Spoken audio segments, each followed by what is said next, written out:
ప్రియమైన దేవుని సంగమా, ఈరోజు మనకు దేవుడు ఇచ్చిన ప్రవచన వాక్యం ఇదియే. ఐజయ్యా గ్రంథము 11వ అధ్యాయము 3వ వాక్యం. యెహోవా భయము అతనికి ఇంపైన సువాసనగా ఉండను. ప్రియమైన వారా, యెహోవా భయం దేవునికి ఇంపైన సువాసన. యెహోవాకు భయపడటం దేవునికి ఇష్టమైన ఒక విషయం. ఇక్కడ యెహోవా భయం అంటే దేవుని పట్ల గౌరవం, వినయం, విధేయత. దేవుని భయపడటం అంటే భయముతో పారిపోవడం కాదు, దేవుని గౌరవించి ఆయన చిత్తానుసారము నడవడము.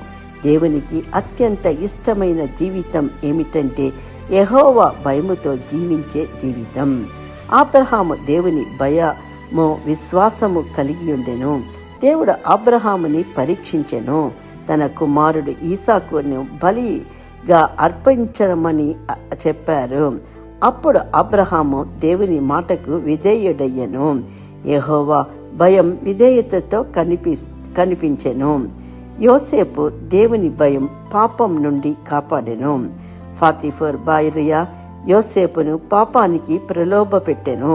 కానీ యోసేపు అలాగా అన్నాడు, నేను దేవునికి విరోధముగా పాపము చేయుదనా? యోసేపు దేవుని భయంతో పాపం నుండి పారిపోయెను. యెహోవా భయం మనలను పాపం నుండి దూరం చేస్తుంది. యోబు దేవుని భయం నీతిమంతమైన జీవితం. యోబు చాలా పరీక్షలకు ఎదుర్కొన్నాడు, కానీ దేవుని భయం అతన్ని దేవునికి నమ్మకంగా ఉంచింది. యెహోవా భయం పరీక్షలలో నిలబడే శక్తిని ఇస్తుంది. దానియేలు దేవుని భయం ధైర్యాన్ని ఇచ్చింది. దానియేలు దేవునికి ప్రార్థించకూడదని రాజు ఆజ్ఞ ఇచ్చాడు, కానీ దానియేలు దేవునికి ప్రార్థన కొనసాగించడానికి అతడు ముందుకు చేసిన ప్రకారమే దేవునికి ప్రార్థన చేసెను. దానియేలు సింహాల గుహలో పడివేసిన దేవుడు అతన్ని కాపాడెను. యెహోవా యందు భయం మనకు ధైర్యాన్ని ఇస్తుంది. మరియా దేవుని భయం వినయంతో కూడిన జీవితం. ఆయనను భయపడక వారి మీద ఆయన కరుణ తరతరములకు ఉంటుంది.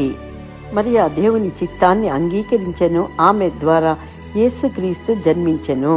యెహోవా భయం ఉన్నవారికి దేవుని కృప ఉంటుంది, దేవుని రక్షణ ఉంటుంది, దేవుని ఆశీర్వాదము ఉంటుంది. యెహోవా భయం దేవునికి ఇంపైన సువాసనగా మారుతుంది. దేవుని యందు మన జీవితం భయభక్తులతో ఉండేటప్పుడు దేవుడు మనల్ని ఆశీర్వదించే దేవుడై ఉంటారు. ఒక చిన్న ప్రార్థన. ప్రియమైన సహోదరి, సహోదరుడా, ఈ వాక్యాన్ని వింటున్న మనతో దేవుడు ప్రవచిస్తున్నారు. దేవుడు మనల్ని యోసేపులాగా భయము నుండి ధైర్యంగా ఉండే కృపనిస్తున్నారు. యోబులాగా పరీక్షల్లో నిలబడే విశ్వాసాన్ని ప్రభువు ఇచ్చి ఆశీర్వదిస్తున్నారు. దానియేలు వలె ధైర్యంగా ఉండే కృపనిచ్చి నడిపిస్తున్నారు. అబ్రహాము వలె సంపూర్ణ విధేయతను ప్రభువు మనకి ఇచ్చి ఆశీర్వదిస్తున్నారు. దేవుని బిడ్డలైన మనము ఈ వాక్యాన్ని మనకని స్వతంత్రించుకుందాము, ఆశీర్వదింపబడదాము. Please subscribe. Thank you. God bless you all. Amen.